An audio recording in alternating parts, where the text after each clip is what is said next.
Durma Com Essa, o podcast que te guia ao universo do sono. Eu sou o Guilherme Brassanini. E eu sou o Jorge Pinheiro. E hoje você não pode dormir sem essa, que a gente vai adentrar o universo dos sonhos. Tema polêmico, hein, Gui? Bacana. Sonhos. Eu adoro esse tema. É muito legal. E aí eu trouxe uma convidada super especial para falar sobre isso. Sabe quem é que está com a gente? Laura Castro. Laura Castro é psicóloga, psicanalista também. Ela é diretora de pesquisa e psicologia de uma plataforma Vigilante do Sono. Laura, obrigado por ter aceitado o nosso convite, super disposta para falar desse assunto. Sei que é um assunto que faz seus olhos brilharem, né? Muito, agradeço enormemente o convite. Comecei a acompanhar vocês, muito feliz com o DurmaCast. Durmo com essa podcast, né? Muito interessante, acho que sim, é um tema que faz meus olhos brilharem. Eu trabalho com sonhos. Falando de sonhos, né? Eu acho que essa palavra tem múltiplos significados, né? Sim. Então, a gente fala de sonhos, eu sonho com a viagem dos sonhos, né? O emprego dos sonhos, tudo isso traz, às vezes, até uma busca incessante por algo, né? Mas e os sonhos mesmo, aquilo que acontece durante o sono, aquela atividade mental ali que nos traz símbolos, representações. Então, vamos diferenciar todos esses conceitos aí, né? Conceitos, estamos até aqui com o pai da história toda. Olha, a interpretação dos sonhos. Nossa, a gente está bem hoje acompanhado aqui, né? Estamos bem acompanhados. Só que eu sempre gosto de falar que o primeiro congresso americano do sono que eu fui, que eu assisti o William Dement, que é o pai da medicina do sono, falando sobre o pai da psicanálise, o Freud, que estimulou ele a estudar, ser o primeiro a descrever o sono REM, né? Que é o sono que a gente mais sonha. E aí, o que é o que acontece, né? Me perguntam muito por que a gente sonha, por que a gente dorme e por que a gente sonha. É uma pergunta e tanto, porque eu acho que tem muitos mistérios ainda em volta do porquê que a gente sonha. Então, não só por que a gente dorme, mas por que a gente sonha e por que a gente sonha com as coisas que a gente sonha. Então, tem a ideia dos símbolos. Na história da psicanálise, há um dado importante que é a separação, a cisão entre Freud e Jung, o Jung que foi um pupilo e que começou a defender mais a simbologia dos sonhos, e o Freud foi meio que, não é por aí, né? Não é uma questão de símbolo, é uma questão de linguagem, no sentido de que a palavra tem para cada um significado. Então, mais além do que a palavra possa representar enquanto símbolo, é o que ela representa enquanto significante na história, né? Enquanto palavra mesmo. E aí, pensar o sonho como realização de desejo tem a ver com saber sobre certas palavras, certos fenômenos que são humanos, assim, né? Então, até que estava comentando com vocês nos bastidores um pouco sonhos bizarros que os pacientes narram, né? Às vezes em mais tempo de análise, mas que começam a aparecer sonhos que amedrontam mais as pessoas, assim. São imagens que confundem a gente. Nossa, por que eu estou sonhando com isso, né? Isso está partindo de mim? É meu? Não, é o sonho premonitório? Tem muitas questões, assim. E aí, às vezes é uma questão da gente destrinchar, porque o sonho é muito mais. Freud dizia, o produto do sonho é um texto. Então, quando a gente está narrando o sonho, a narração ainda faz parte do sonho, porque é a interpretação do que você viu dormindo, que é esse sonho mais simbólico do sono REM mesmo, né? Então, é por aí, gente, assim, não sei a curiosidade de vocês sobre o que desejamos nos sonhos. E a gente sonha a noite toda?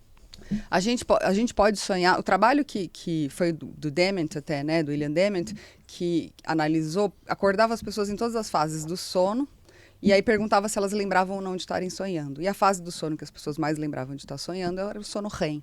Então, mas as pessoas sonhavam também nas outras fases. Então, a gente pode sonhar em qualquer fase do sono, a noite toda. As alucinações, que a gente chama também, né, mais no início e no final, hipnagógicas no início, hipnopômpicas no final do sono.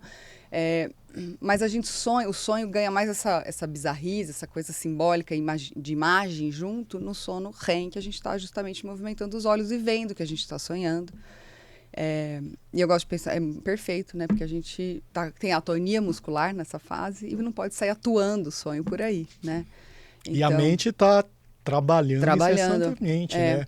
Tem o pessoal da Califórnia, Gina Pohl, que hoje mais estão estudando, acho que os estudos mais avançados, assim, do que neurobiologicamente se passa, mas neuroquimicamente também, né? Em cada uma das fases do sono e na transição entre uma fase e outra.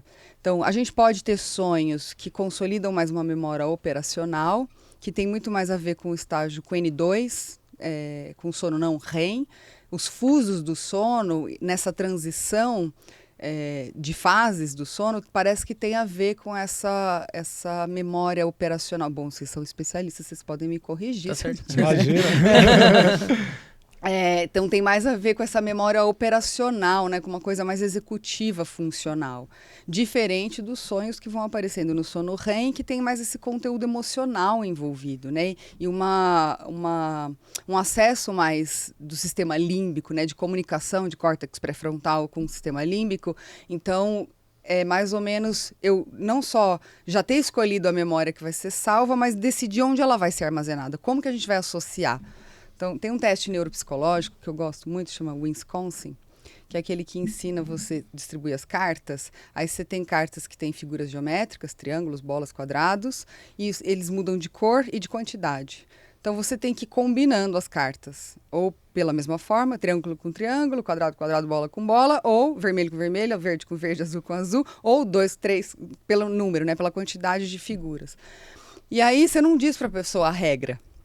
Você fala para a pessoa, vai combinando, né? Você dá um bolo de carta e vai combinando. Aí a pessoa, você só fala assim, tá certo ou tá errado. Então a pessoa tem que ir descobrindo a regra. Se nesse momento a regra tá para combinar por cor, por quantidade ou por forma. Essa lógica de se combina por quantidade, por cor ou por forma, é mais ou menos a mesma de como a gente armazena a memória. A gente vai escolher... E aí por isso que as palavras...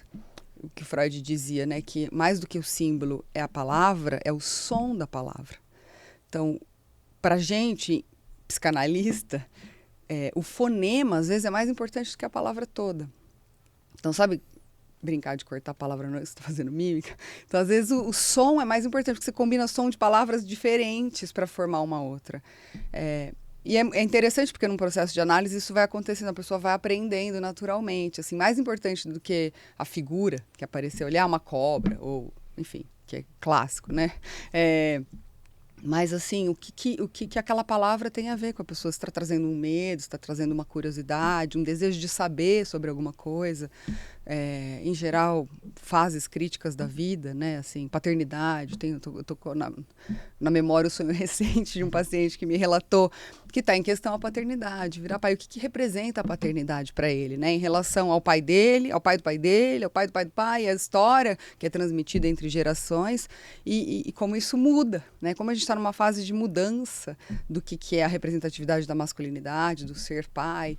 Então, isso vai aparecendo no sonho de formas bizarras, assim, né? Com figuras bizarras, que se fazem questionar no momento atual, né? LGBTQI, começa a aparecer as siglas no meio dos sonhos, falam, por que tá aparecendo isso comigo? Mas eu não sou gay, doutora. Tudo bem, tô entendendo, não se trata disso, né? Mas se trata de saber a posição masculina ou feminina, é mais ativa, é mais passiva. Então, as pessoas vão se perguntando sobre coisas que vão aparecendo nos sonhos. E é interessante, né? Porque você falou que no processo de análise... Você começa a mexer com coisas e esses sonhos, eles podem mudar, né? Sim. E eles podem vir aí com conteúdos que às vezes surpreende o indivíduo que está ali e não entende nada do que está acontecendo, né? Porque começou aí a mexer com situações um tanto curiosas, né? Eu não sei se vocês já tiveram esses sonhos que desafiam a moralidade da gente, assim, né? Eu acho que todo mundo tem e não comenta, né? Ou desafio não só a moralidade, mas a ética. Às vezes eu matei alguém no sonho. Não só sexual, mas violência, exato. entre outras.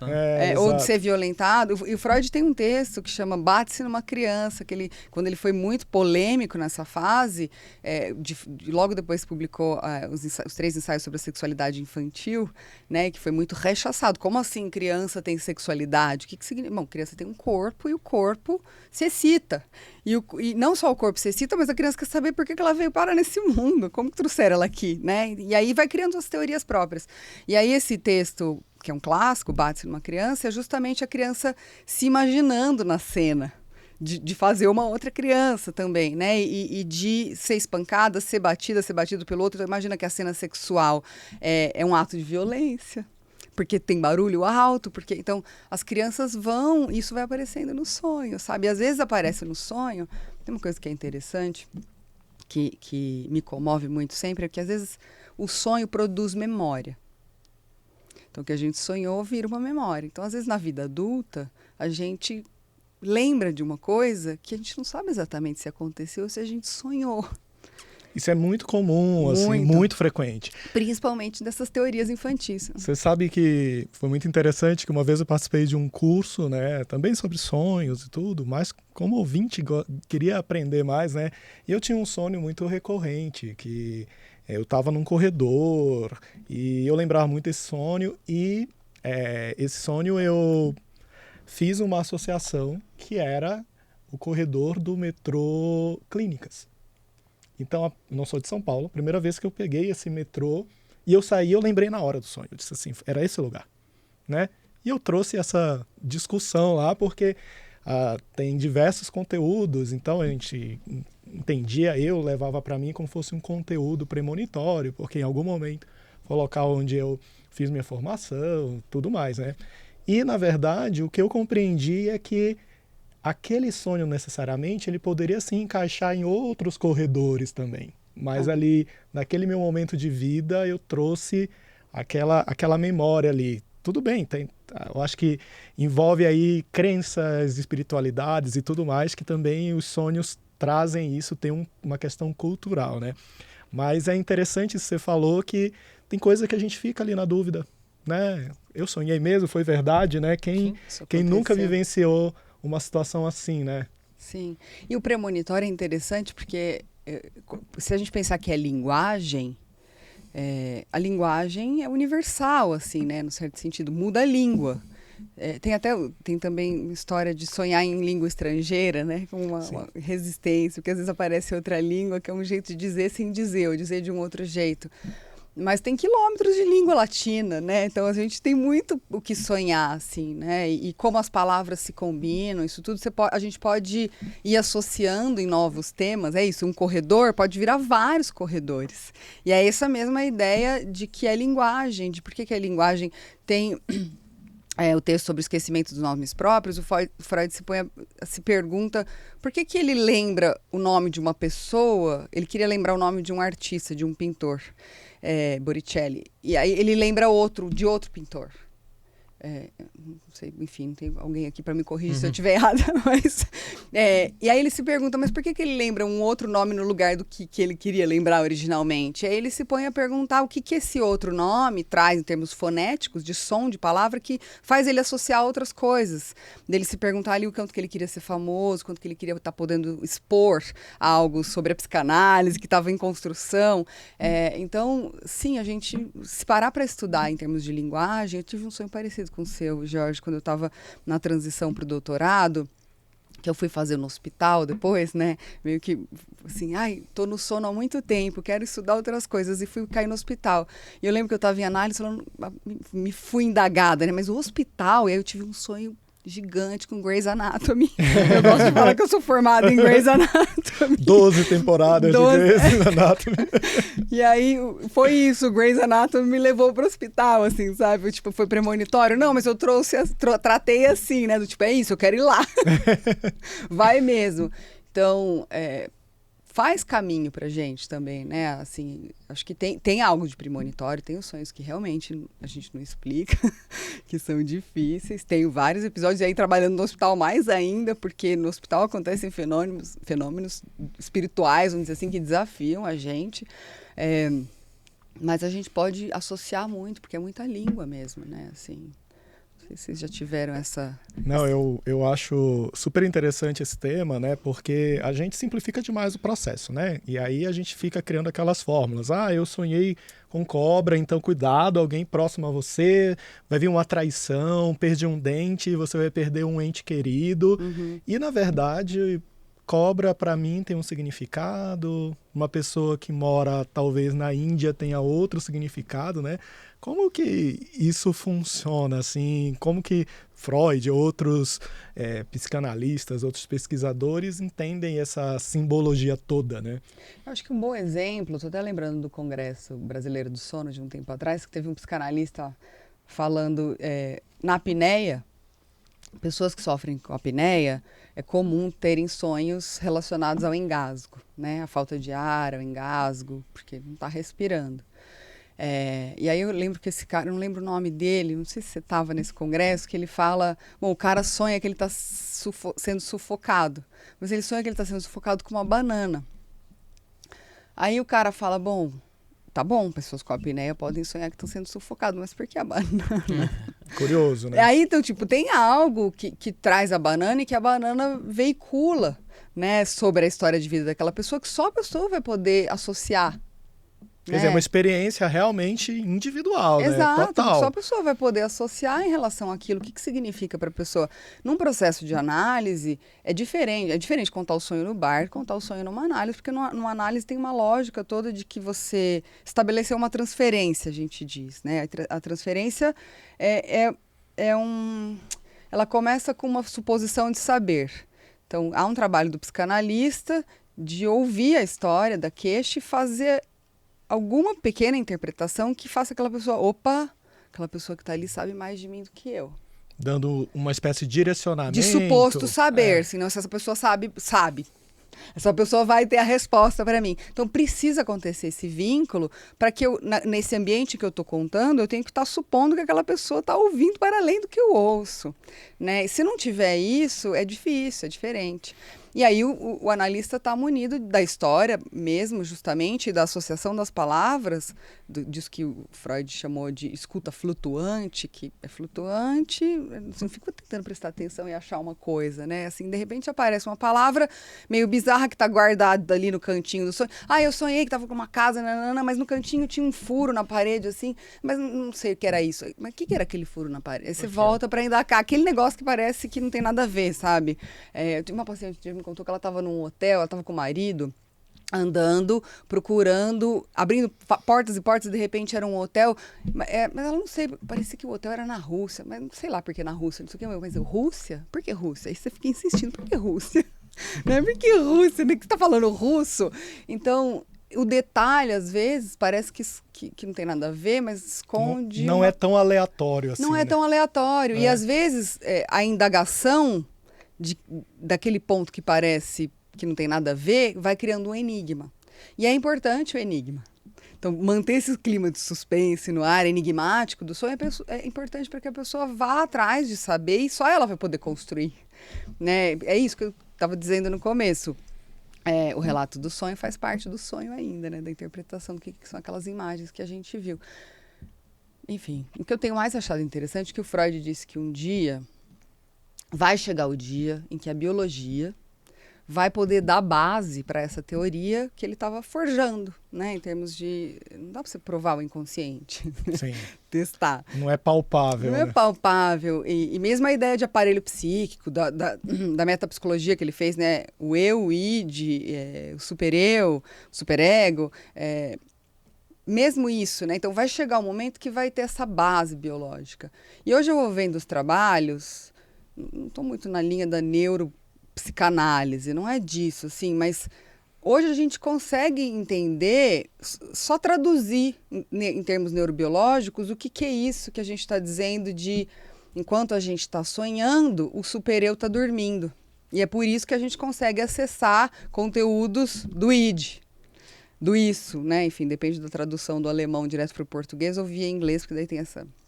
Mas o que significa isso? Bom, para mim, tá? Assim, na minha interpretação, não sei o que vocês vão achar disso, mas para mim, quando eu li que durante o sono REM a gente tem os níveis mais baixos das 24 horas, o nadir, de noradrenalina, isso não me parece qualquer coisa, porque a noradrenalina tem a ver com uma vigília de atenção, né? E se a noradrenalina não baixa, cortisol não baixa, a melatonina não sobe.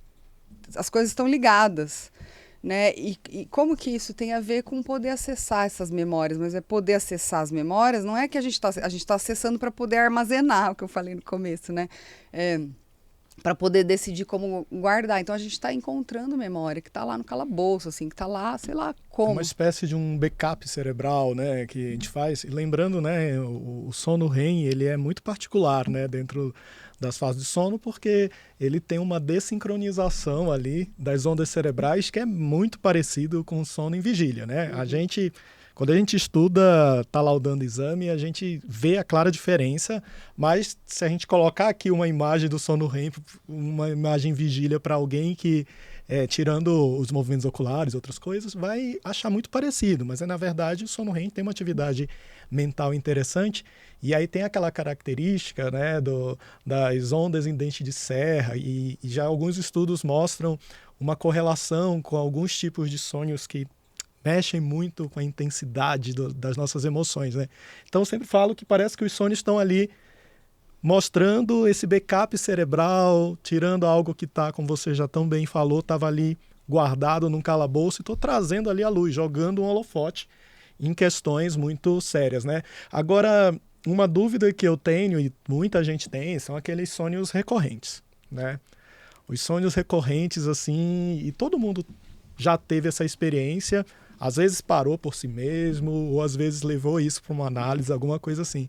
Mas esse fenômeno, ele é comum mesmo, desses sonhos recorrentes, como que é? É muito comum, assim, interessante. Eu só quero não perder que você falou da associação entre onda e dente de serra, né? E a intensidade emocional do que a gente encontra. É muito interessante isso, assim. E não à toa, o despertar precoce, a insônia com o despertar precoce, que a gente acordar antes do que gostaria, né, e não conseguir retomar o sono, é justamente no momento onde a gente tem mais sonho, e isso se associa a mais estresse pós-traumático, transtorno do estresse pós-traumático e depressão, porque a gente vai encontrar justamente uma memória que está muito bagunçada. Então, a insônia também, a gente pensa enquanto inibição de função, né? Uma inibição de função de organização da memória emocional. Se a pessoa não consegue dormir também, ou acorda justamente na hora que encontra com o conteúdo do sonho, isso não é qualquer coisa. Isso é trabalhado, é um processo. E aí o sonho recorrente está muito nesse lugar, né? Então, tem muita gente que tem sonho recorrente e que começa a desenvolver o despertar precoce. E aí, sempre acordo 3h33, começa a aparecer essas coisas. E isso fica meio cabalístico, né? Porque tem alguns filmes que trazem isso, falam até a hora do demônio, coisas nesse sentido, né? Isso já traz até uma pressão maior para o próprio indivíduo, né? Porque ele está acordando e, na verdade, isso tem múltiplos fatores, inclusive até circadianos envolvidos nisso. E também os sonhos, né? Sim. E a gente vai aprendendo, né? Porque a pessoa acordou uma vez, olhou no relógio, viu a hora que era, como se a gente tem um relógio interno que sabe calcular a hora, né? Que sabe calcular a hora. Então, tipo, se você criou esse elemento, né? Vai saber que hora, o seu corpo vai saber que horas que você está acordando, vai acordar você de novo naquela hora por um motivo, né? Eu sempre penso assim, gente, o inconsciente, a insônia são amigos, porque são produtos, né? Do nosso cérebro, do nosso corpo. Então, a gente não tem por que pensar que isso tá isolado, contra, né? Ou tá contra. E aí, os sonhos recorrentes, eu acho que eu tenho um sonho recorrente, para dizer de experiência na pele. Né? Eu usava aparelho. Freio de burro, nem existe, não sei mais como é que chama. Freio de burro. Que era o externo, né? E o fixo junto, né? E tinha aquelas bandas lá. Então, eu sempre sonho que eu tô arrancando as bandas. Uma angústia, assim, né? E eu acho que hoje, esse sonho às vezes tem a ver com quando eu tô tendo um pouco mais de bruxismo. Que eu tô apertando e daí eu tenho a sensação de que eu tô arrancando, tentando abrir a boca, né? E tirar aquela banda do dente. Tem a ver com uma experiência, mas também tem a ver com esse, né? Eu sempre penso que quando eu tô me sentindo amarrada, de que eu quero falar alguma coisa, que eu tô engolindo, esse sonho volta, assim, sabe? Mas eu criei essa associação já, né? Então, mas por muito tempo foi um sonho recorrente. E os sonhos recorrentes aparecem nesse lugar, sempre na fixação de uma memória, eu acho, alguma coisa que vai e volta, e que se vai explorando. Tem alguma coisa do ambiente, de um momento específico da vida que volta, para além das questões de linguagem, eu acho, assim, né? Mas os sonhos, a pessoa começa a achar, me fala assim, mas não tem nada a ver, eu nem sei porque que eu sonhei isso. Aí a pessoa conta e fala, nossa, mas é exatamente o que você está vivendo. É que a pessoa não se ouve, às vezes, quando ela está contando, e as palavras que aparecem são palavras do senso comum, né? Aí ontem, eu estava chegando no apartamento, eu fui abrir a porta, tinha uma onça lá. Aí eu saía correndo, mas eu voltava, a onça estava lá. Quem que é essa onça aí que está lá esperando para dar o bote, né? Então, é isso, a gente vai fazendo metáfora, né? O sonho faz uma metáfora também do que está sendo vivido. E eu acho que os sonhos recorrentes estão muito nesse lugar de metaforizar, mas às vezes eles são assustadores. Na minha experiência, estão muito relacionados com esse medo você falou da espiritualidade.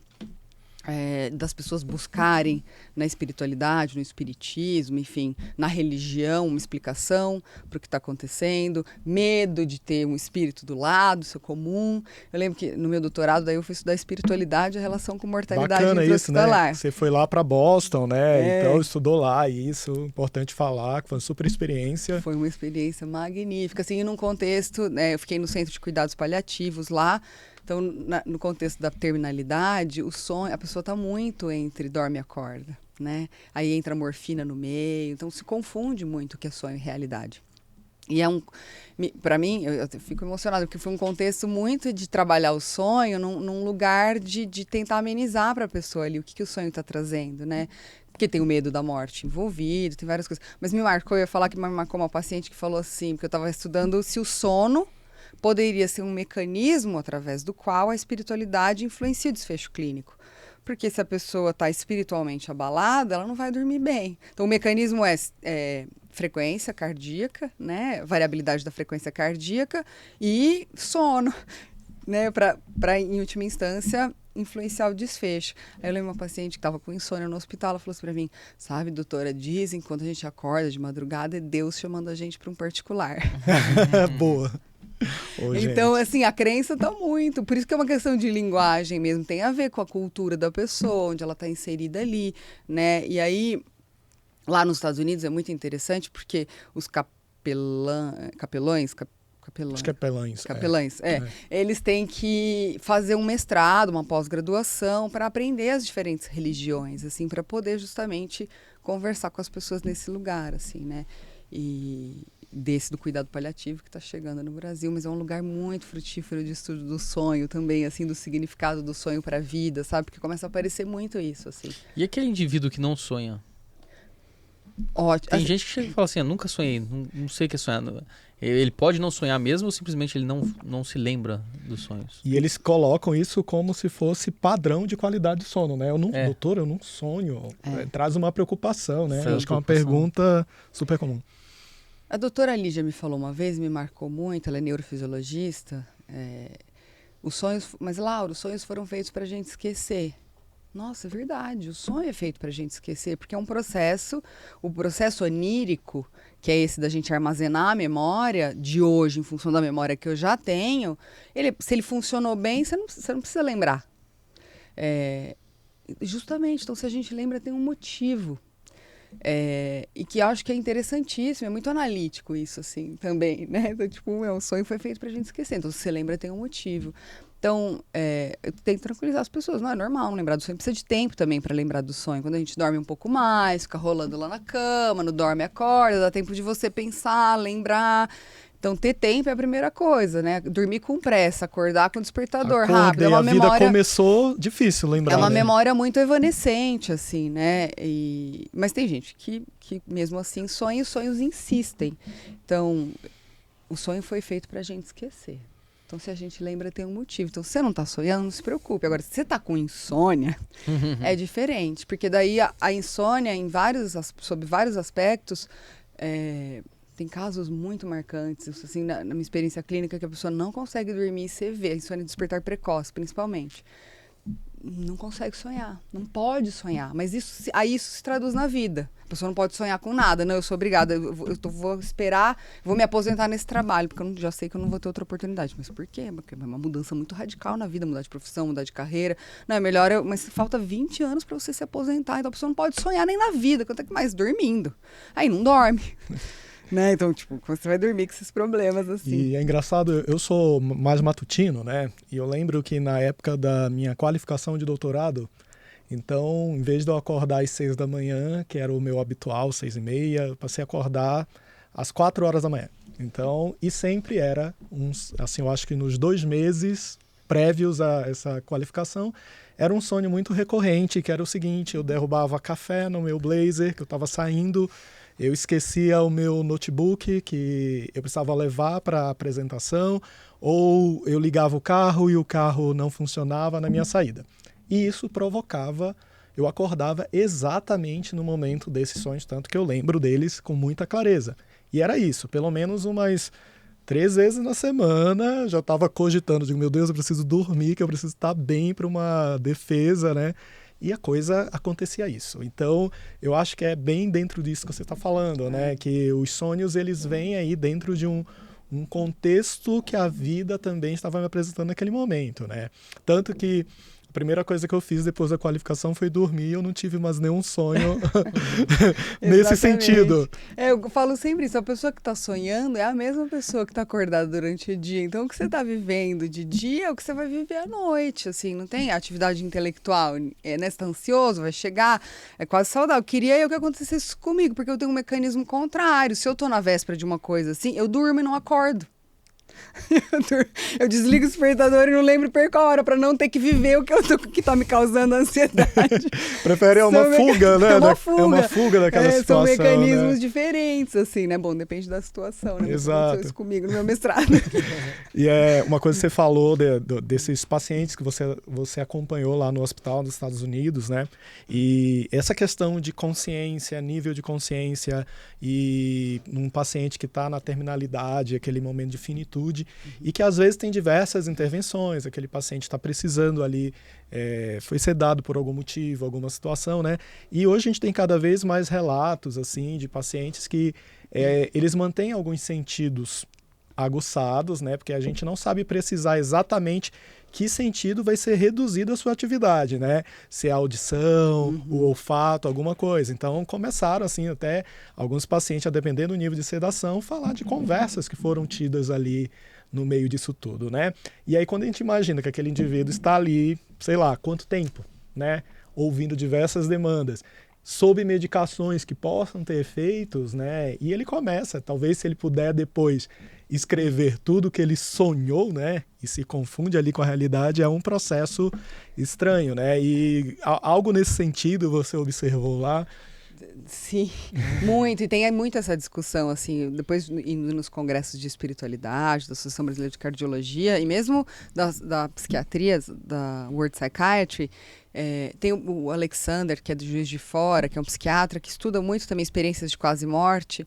E aí a tentativa deles é diferenciar o que é essa percepção do ambiente ao redor de um sonho que o espírito possa ter saído do corpo, porque tem essa questão, né? Os médicos, a Associação Médico Espírita é forte nesse sentido.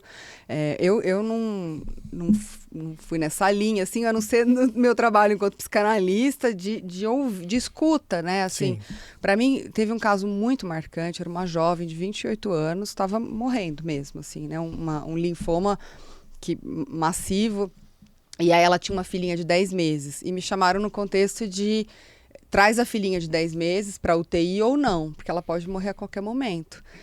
Nossa, me chamaram lá para isso. Assim, é um atendimento de urgência. Então, às vezes é muito mais um atendimento para a equipe do que faz com isso, como resolve essa situação, do que para a própria paciente que está ali, dorme, acorda, sedada, entubada. Tipo, acabaram de tirar o tubo, justamente para decidir o que ia fazer. Eu fiquei sentada do lado dessa menina, mulher de 28 anos, mas jovem, umas 3 horas, assim, até eu conseguir conversar com ela. Foi muito marcante para mim, porque eu estava muito sensibilizada com a cena ali também, da família, o pai e a mãe ali, uma discussão de reza, não reza, passar óleo, e a equipe de enfermagem também bastante angustiada, mas ela me contou um sonho. E ela me contou que ela não sabia se era sonho ou não, que ela estava imaginando que ela estava numa casa, que ela estava no andar de baixo e a filha estava no andar de cima. Aí ela subia para o andar de cima, a filha vinha para o andar de baixo, até arrepio. A filha vinha para o andar de baixo, ela não conseguia encontrar a filha. E aí, a minha primeira, quando a gente traz a filha aqui ou não, eu falei, mas o que ela quer? Ela quer que traga a filha aqui? Então, eu já fui tentar conversar com essa pessoa que tinha acabado de ser estubada, né, entre dorme e acorda na UTI, se ela queria ver a filha ou não, e se iam fazer isso, né? E aí ela me conta um sonho de que ela está tentando encontrar a filha e não consegue. Então, aí é muito rico o conteúdo do sonho, assim como esse approach da espiritualidade, né? Essa abordagem da espiritualidade no hospital é enriquecedora, porque você chega numa intimidade do paciente, essa é a minha experiência, assim, numa intimidade do paciente muito rápido. E o sonho é esse lugar também, do íntimo, né? Então, bom, você está se perguntando se você gostaria de ver sua filha? Você quer ver sua filha? Porque ninguém tinha coragem de perguntar para ela assim, tipo, você quer que traga sua filha aqui? Porque vão pensar que ela, tipo, tô morrendo. Vão plantar a semente nela do tipo, tô morrendo, querem trazer minha filha aqui porque eu não vou sobreviver. né? Mas aí, quando eu tô lá um tempão pra extrair algo da fala dela e ela me conta um sonho que ela tá tentando encontrar a filha e não consegue, eu uso esse conteúdo pra poder perguntar pra ela. Você tá se perguntando se você quer ver sua filha? Você gostaria de ver sua filha? Né? Partindo dela, né? Partindo então, dela. essa percepção mudaria completamente, né? Então, essa ideia de que o sonho... Eu não sei, já não lembro, eu confesso, como que a gente chegou nessa parte. Não, exatamente disso, né? O quanto que a gente fica, essas experiências, o que a gente está vivendo, vai se manifestando nesses sonhos recorrentes, né? E tem coisas que a medicina não responde mesmo, assim, né? Do que acontece ali. Eu ouço muito nesse ambiente do hospital que a escuta, o ouvido, é o último sentido a ser perdido. Até estou escrevendo um livro, enfim, lembrei que eu escrevo esse trecho que foi muito marcante para mim. A escuta é o último sentido a ser perdido, porque a pessoa você não sabe que a pessoa está escutando ou não, né? Você sabe se ela está vendo ou não, se ela está sentindo o cheiro, enfim, mas a escuta pode estar ali acontecendo a qualquer momento, mesmo quando a pessoa está sonhando. É isso que você estava falando agora há pouco, quando você estava falando do laboratório, um laboratório de sono que é vizinho da 23 de maio ou não, onde tem uma obra acontecendo ali do lado, né? Porque eu acho que esse paciente também me contou que estava uma obra acontecendo lá do laboratório do sono. Isso atrapalha, entra, né? O barulho entra no sono. E o Freud dizia, a primeira função do sonho é ser guardião do sono. Então, os estímulos externos, em geral, entram para ajudar a fazer um sonho para manter a gente dormindo. Não sei se já aconteceu com vocês, mas várias vezes meu despertador já virou sino de uma igreja, no sonho, já virou algo de um contexto bucólico para continuar dormindo, assim, né? E fora quando o despertador, ele nos desperta no momento crucial do sonho, né? Quer continuar. Crucial do sonho. E falando desse tipo de sonho, né, a gente tem diversos tipos, né? Então tem aqueles sonhos épicos, aqueles sonhos que parecem uma novela também, que parece que tem continuidade, se eu dormir eu consigo ter, aqueles sonhos que podem vir com certos transtornos, né? E lembrando que a gente está usando a palavra sonhos, mas tem os pesadelos aí no meio disso tudo, né? Então, por exemplo, às vezes o que diferencia um pesadelo de um sonho é esse conteúdo, essa energia que ele me traz, a preocupação, porque às vezes um sonho bom pode me preocupar também. Um sonho bom pode causar ansiedade. Por exemplo, sei lá, vou dar um exemplo, você tem um sonho com uma pessoa e aquela pessoa é inacessível para você. Não foi um sonho ruim, mas te causa emoções que talvez você não vá lidar com aquilo, né? A gente chama, no contexto da psicanálise, a gente chama de sonho de angústia, se é um sonho de angústia ou não, né? Que depois despertou angústia, ainda que seja um sonho bom, pode acabar, porque eu tô sonhando com isso, né? Clássico, sonho que tá traindo a esposa. Eu tenho bastante, é interessante escutar homens, sonho que tá traindo a esposa, aí começa a ficar culpado, tipo, o sonho foi uma delícia. O sonho foi ótimo, inclusive hoje de novo, saudades do sonho de ontem, né? Mas o cara é super feliz no casamento, não quer se separar. Mas por que tá aparecendo esse sonho aí? Que gerou uma angústia. Um sonho que foi bom, mas que gerou uma angústia. Foi bom, mas ruim. Então, e acontece, né? Aí, tipo, em geral é tranquilizar, né? Porque que trabalhar e associar em função e que isso não é um pecado, né? Não. Porque a gente também traz essa culpa para o conteúdo que a gente está tendo como se a gente tivesse o domínio, né? O domínio total, né? E nem sempre isso significa que está acontecendo ou não alguma coisa, né? Você pode explicar melhor sobre isso. E falando em domínio, não tem aquelas pessoas que têm aquele sonho consciente, que acabam sonho lúcido. Sonho lúcido. É interessante você trazer, porque eu estava pensando nisso quando começou a falar do conteúdo do sonho, que é o trabalho do Siddhartha, né, do Sérgio, enfim, lá na Federal do Rio Grande do Norte, eles estudaram o conteúdo dos sonhos, uma enquete, perguntaram para as pessoas com o que elas costumam sonhar, e aí compararam o sonho entre homens e mulheres e também o conteúdo dos sonhos lúcidos. A maior parte das pessoas diz já ter tido pelo menos uma vez na vida um sonho lúcido. Mas a prática do sonho lúcido enquanto uma prática terapêutica para ajudar a tratar pesadelo, inclusive, é muito interessante, assim, né? Porque, primeiro, assim, do ponto de vista analítico, eu acho que coloca a pessoa para pôr uma atenção naquilo e poder falar sobre o que está sonhando. Então, isso já é, em si, só terapêutico. Mas, em relação ao conteúdo, não tem diferença. Homens sonham mais com sonhos épicos, de aventura, de, né, lutando, conseguir. E mulheres têm mais sonhos de amor, né, de se sentirem amadas. Então, tem essa diferença, aventuras e sonhos mais românticos. Mas entre os sonhos que não são lúcidos e os sonhos que são lúcidos, não tem muita diferença. E até você falou antes da vigília relaxada, né? O sono REM é também chamado de sono paradoxal, porque ele se assemelha mais à atividade de vigília do que a do sono profundo, sono de ondas lentas, que a gente chama de não REM, sono profundo. E o conteúdo dos sonhos, eles fizeram esse trabalho também, de quando a gente está numa vigília relaxada, se você deita numa cadeira, apaga a luz, fica numa penumbra, só na imaginação ativa. A pessoa começa a descrever o que ela estava imaginando. Eu imaginei que eu estava numa casa, assim, assim, assim, tal. Aí essa pessoa depois vai sonhar e vai ser acordada durante o sono REM para perguntar se ela lembrava que ela estava sonhando. E como ela descreve o ambiente que ela está, é muito parecido. Então, o que a gente imagina, por isso que eu digo sonhar é imaginar dormindo, porque o que a gente imagina numa vigília relaxada, e o que a gente vê, é muito parecido com o que a gente vê durante o sonho, assim, Então, né? por exemplo, se eu estou assistindo um filme com uma determinada demanda, a gente vê isso muito com filme de terror, né? Talvez seja mais comum, mas eu acho que em outras experiências. Isso pode, de certa forma, influenciar esse conteúdo do sonho dessa noite, né? Vai modular ali uma experiência que está me gerando sentimentos e eu vou trazer isso para o meu sono, né? Claro. Essa é a prática mais comum, eu vejo, dos pacientes, e aí talvez eu tenha um viés, né, de ser psicanalista e as pessoas já chegarem perguntando sobre isso, mas a primeira movimento das pessoas é sempre localizar o reminiscente diurno que justifique o sonho.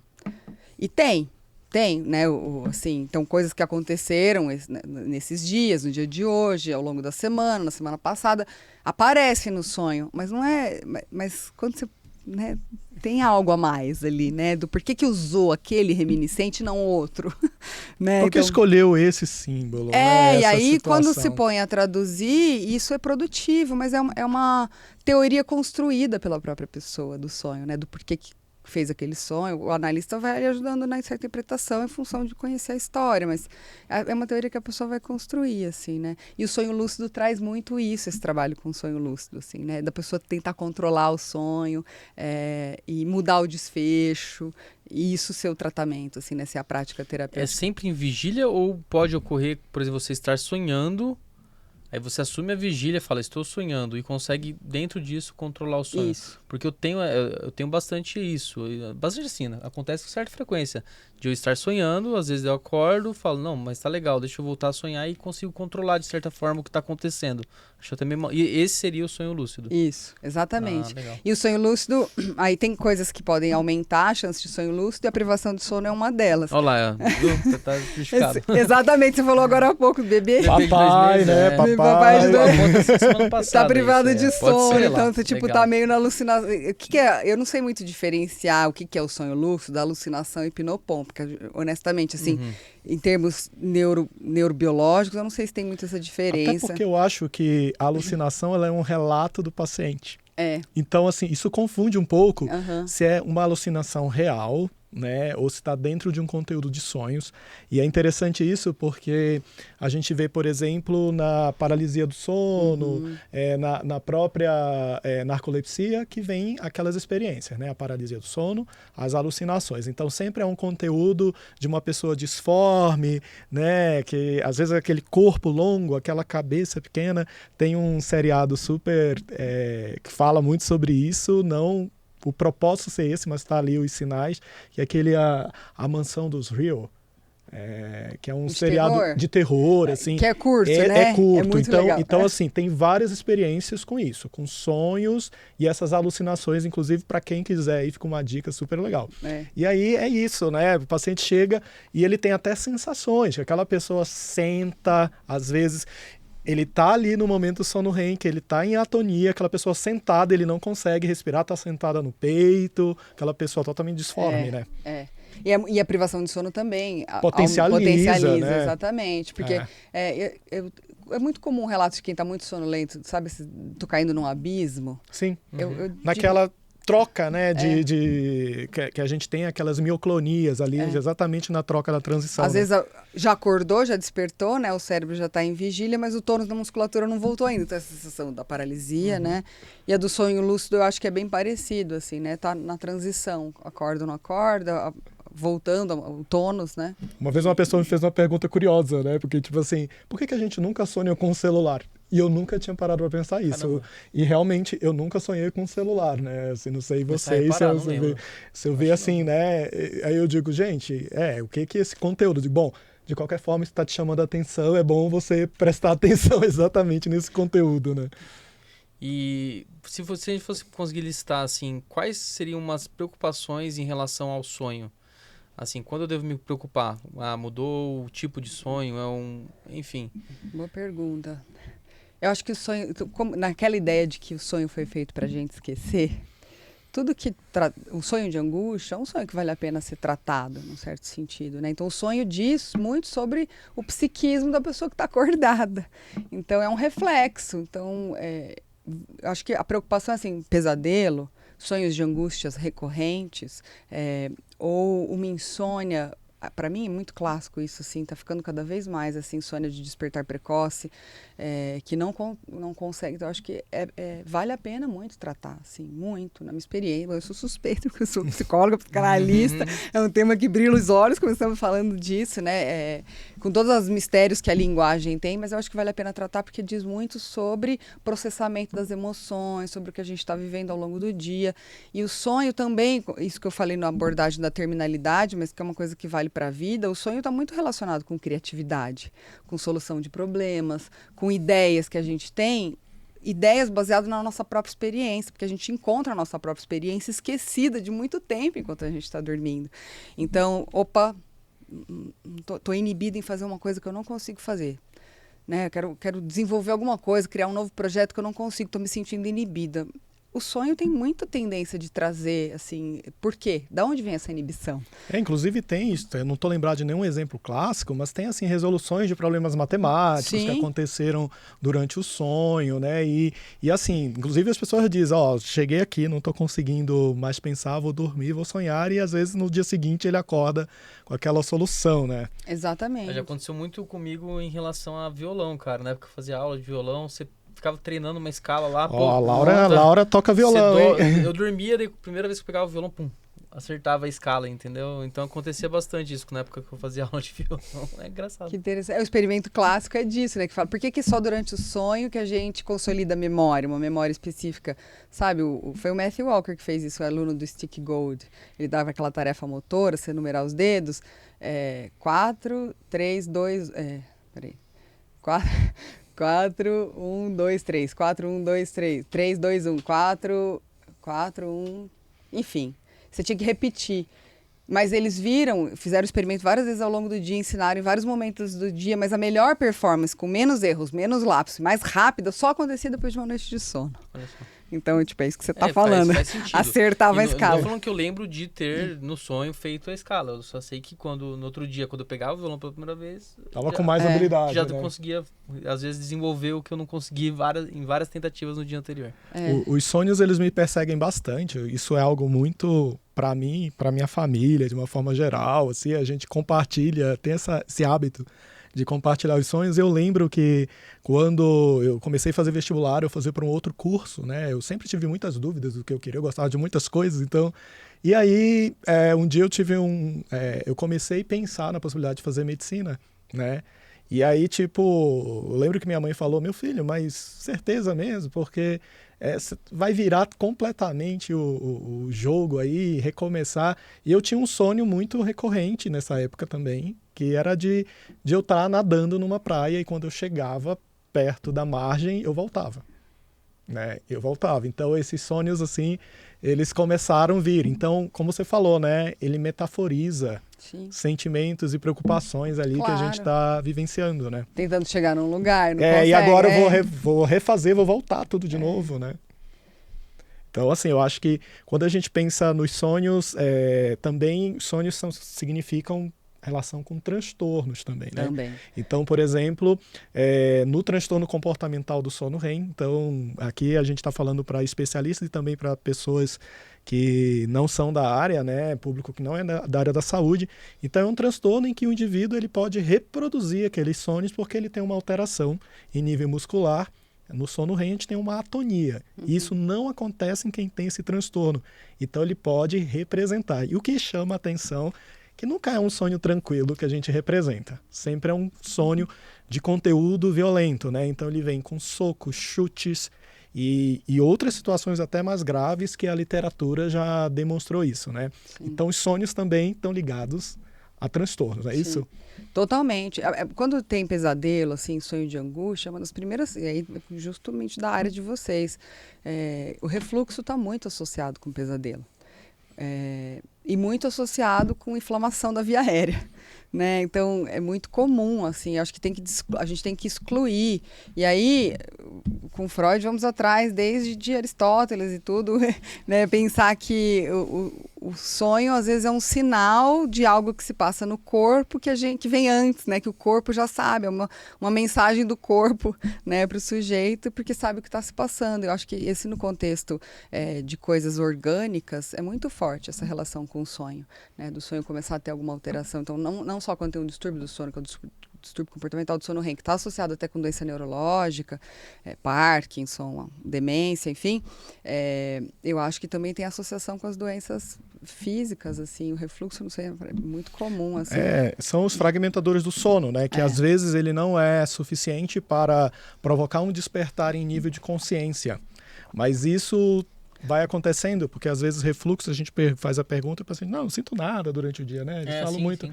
Não sinto nada. Mas só a posição em que a gente está durante a cama, né? Tô deitado, então isso favorece numa situação de ter isso, e esses despertares, eles podem culminar com esses sonhos, ou essa tentativa de despertar. E o corpo fica dizendo, olha, está acontecendo alguma coisa, ou tentativa de despertar ou de se manter dormindo. Exato, né? É uma tentativa de buscar, né? O sonho também é uma tentativa de fazer continuar dormindo, né? De proteger o sono. Né? Então, é interessante, isso desde a mitologia grega, né? O filho de Hipnos, Morfeu era o filho de Hipnos que ajudava ele a proteger ele enquanto ele estava dormindo, né? Sentando na pálpebra e fazendo os humanos dormirem. Então, essa ideia de que o sonho protege o sono, acho que é bem importante. Porque, às vezes... E essa questão do sonho, né? Que muita gente também se preocupa, como a gente já falou anteriormente, eu não sonho, e aquele que se preocupa porque sonha. E isso, de alguma forma, impacta no sono deles. Olha, esse sonho está tão recorrente que eu já não quero dormir. Você vê esse tipo de situação também acontecer? Bastante. Essa coisa de acordar de madrugada, sempre o mesmo horário, ou de não demorar o tempo para dormir, está muito relacionado assim, com o sonho. Quando você vai, depois de um tempo de terapia, então o sonho não aparece, é um momento, assim, de cara. É um momento de você ir falando, começar a prestar atenção nisso, aí quando começa a prestar atenção, começa a sonhar muito. E até, não sei, vocês já falaram de melatonina aqui, mas a melatonina, um efeito colateral da melatonina não sei se aumentar só a frequência, mas aumentar a percepção e o quão vívidos os sonhos são, né? Eu costumo dizer para meus pacientes que isso não é um efeito colateral de todo mal, porque para quem está em terapia... Pode trazer à luz algumas coisas, Pode trazer à luz algumas coisas, né, que ficam mais gritantes às vezes, e ainda mais que é nesse contexto, muitas vezes, de retirada de medicação, que pode causar dependência para dormir, né, ou de uma alternativa para consolidar um pouco melhor o sono. Então, depende, cada caso é um caso. Interessante essa perspectiva, não tinha pensado ainda. Muito, assim, eu costumo... indicar a melatonina nesse contexto que a gente estava até conversando disso, da percepção, o treino da percepção psíquica de adormecimento, porque quem toma Zolpidem ou um hipnótico por muito tempo, o remédio apaga. Então a pessoa não lembra como que ela começa a dormir. E aí é muito angustiante, depois vai tirando o remédio, ela tem que ficar esperando o sono chegar, porque ela não sabe como que o sono vai chegar. Ela não identifica mais. Não sabe mais a diferença entre sonolência e cansaço, então vai deitar, mas aí fica esperando o sono chegar. Mas por que você fica esperando o sono chegar e já foi deitar? Só vai deitar quando o sono já chegou. Então, e aí... Como que é sentir sono? A pessoa não sabe, mas a melatonina ajuda muito nesse contexto, porque ela traz aquele bocejo natural, é um treino de percepção, e aí junto com isso, às vezes, vem sonho, né? E que é muito interessante, assim, na perspectiva psíquica, pensando, assim, esse efeito colateral da melatonina é interessante. E assim, a gente sabe que trabalha com sono, que a gente está falando de sonhos aqui, a gente sonha de forma mais vívida, atividade onírica, como a gente já comentou, no sono REM. E com o passar da idade, a gente fisiologicamente perde sono profundo, mas sono REM a gente tende a manter a mesma quantidade. O padrão de sonhos, não de sono, mas de sonhos, ele tende a se manter durante a vida? Ou é um aspecto que ele se modifica? Por exemplo, eu não me lembro de sonhar de forma diferente em algum momento da minha vida. Meus sonhos foram meio da mesma forma. E a gente pode pensar que mudar talvez esse padrão de sonho pode significar alguma alteração que o indivíduo esteja vivendo aí, vivenciando, seja mentalmente ou de forma orgânica? Que pergunta interessante. Nunca li algo sobre a ontogênese dos sonhos, alguma coisa assim, Acho né? que tem muita pouca publicação, né? Agora, mas eu tô pensando em pacientes idosos que eu tenho e que talvez, não sei se existe uma preponderância assim de sonhos, de mudança no conteúdo dos sonhos. Acho que não, é na história, tem mais a ver com a história de vida da pessoa, assim, né? Agora, será que a redução de melatonina que vem com o envelhecimento também diminui a frequência de sonhos? Eu não sei isso, não conheço epidemiologicamente, vou até procurar se existe evidência sobre isso, assim. Não sei mesmo te responder, não sei. É o que me veio na cabeça, porque pensando assim, às vezes o paciente fala, eu não sonho, eu falo, mas você nunca sonhou? Não, nunca sonhei. Então é uma coisa que não chama tanta atenção no meu ponto de vista. É algo que sempre foi daquele jeito. Diferentemente de uma pessoa que, pô, sempre sonhava e do nada começou a não sonhar, não lembrar dos sonhos. Aí eu penso, pô, alguma coisa tá acontecendo aí, entendeu? Assim, psiquicamente, claro que cada caso é um caso, eu vou afirmar isso genericamente, mas é uma coisa, cada caso é um caso. O que a gente tá falando, precisa ter tempo para sonhar, para lembrar do sonho, né? Mas assim, nunca sonhar, a pessoa fala nunca sonhei, diz algo sobre psiquicamente aquela pessoa? Sim. Porque o sonho é amigo, né? Então você nunca sonhou? Como assim? Porque daí você pensa, eu metaforizo sempre para a vida em vigília. Nunca sonhou e está sonhando na vida? Você está alcançando todos os seus sonhos na vida, por isso que você não está sonhando, sabe? Então, assim, para uma psicanalista, levanta uma pergunta. Preciso ouvir um pouco mais dessa história, né? Fala um pouco mais dessa Vamos história. prestar um pouquinho mais de atenção nesse ponto. Né? Então depende. Mas e aí eu tô falando de generalizar, porque é isso, precisa de tempo para sonhar. Você precisa estar lá, ter tempo para acordar, e não acordar correndo e sair, porque é uma memória evanescente. Agora, tem gente que mesmo acorda, sai correndo, sonha. Então, depende, né? Assim, tem gente que tem uma produção psíquica muito forte, assim, uma abertura para esse conteúdo muito grande. Tem gente que tem um recalque, ao contrário, uma barreira muito grande para esse conteúdo. E isso aparece na clínica enquanto justamente uma proximidade daquilo que a pessoa sonha. Tem gente que não se permitiu sonhar, ou não foi permitido que ela sonhasse assim, com coisas na vida. Então tem a ver com isso, sabe? Acho que metaforizar porque acontece no dia é isso. E tem uma metáfora que eu li até no livro do Siddhartha, Oráculos da Noite, né? Que ele começa falando que quando a gente é criança, bebê, nosso cérebro é como se fosse a areia da praia, e quando a gente é adulto, isso vira um canyon, né? Porque nós somos atravessados por experiências e vivências, e aí já isso tudo influencia, né? Então, talvez pensando por esse viés, né, o adulto e o idoso pode mudar um pouco os conteúdos diante de novas vivências que ele está trazendo. Isso são novas metáforas que agora o corpo, a mente pode pegar isso e utilizar, né, como uma biblioteca de muitos livros, e agora eu estou pegando este livro aqui porque eu coloquei um livro novo ali naquele espaço, né? Naquele espaço. E lembrando também que os idosos, principalmente assim, depois dos 70 anos, e que já não tem mais aquele sono tão contínuo, já aumenta mais os fragmentos de sono, isso pode gerar também uma lembrança maior desses sonhos, né? Os cochilos também, os né? Cochilos. Você fica sonhando meio que... Exato, né? Então, assim, a gente vê o idoso, às vezes, que acorda mais cedo, já vai à padaria às 5 horas da manhã, tudo. Então, às vezes, ele está ali despertando bem no sono rênico, pode lembrar mais, ter uma frequência maior de lembrança, né? É muito interessante, assim, no contexto da demência, é muito interessante a gente ver como que, me parece semelhante, assim, a ideia daquela metáfora de que é um prédio com as luzes acesas, aí umas luzes começam a falhar e se apagar, né? Como se certas regiões vão perdendo a conexão entre uma e outra, né? Mas, de repente, a pessoa, você está do lado de uma pessoa com demência, ela solta uma coisa e fala, oi, voltou, voltou para o corpo, assim, né? Então, não é, a memória está lá, né? E a música é muito forte, porque a música, como acessa essa memória, né? Nas pessoas com demência, assim. Então, eu acho que os sonhos permanecem. Eu tenho relatos de sonhos de pacientes idosos, mas eu fico sempre pensando que o sono é um mecanismo de envelhecimento, a perda do sono. Então, que a gente ainda não é, a gente é finito ainda, né? A gente não chegou na vida eterna. Então, acho que a redução do sono vai coincidindo com a redução de função, com a perda de função. Então, a insônia, eu gosto de pensar a insônia enquanto uma inibição da função, quando ela aparece quanto um transtorno, ou quanto um mecanismo de envelhecimento. Então, a mudança no padrão de sono é esse mecanismo do envelhecer. Mas o sonhar sempre está ali, né? E eu acho que aparece. Então, a memória sempre está ali. Mesmo quando as conexões, né? Para além dessas conexões que vão se perdendo, quando você combina sentidos, quando traz a música, por exemplo, que volta, né, à tona. A memória emocional volta ali. Vocês já devem ter visto o vídeo de um idoso que, de repente, ouve uma música que começa a cantar a música. Você fala, meu, de onde veio? O interessante é que, às vezes, é uma memória de algo tão antigo que, às vezes, antes desse problema da demência e de qualquer diagnóstico, ele não acessava tão fácil.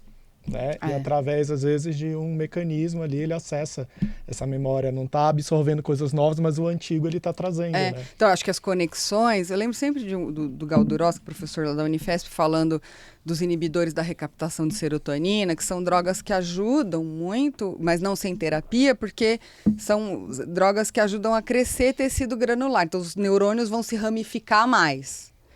Só que para onde que os neurônios vão se ramificar?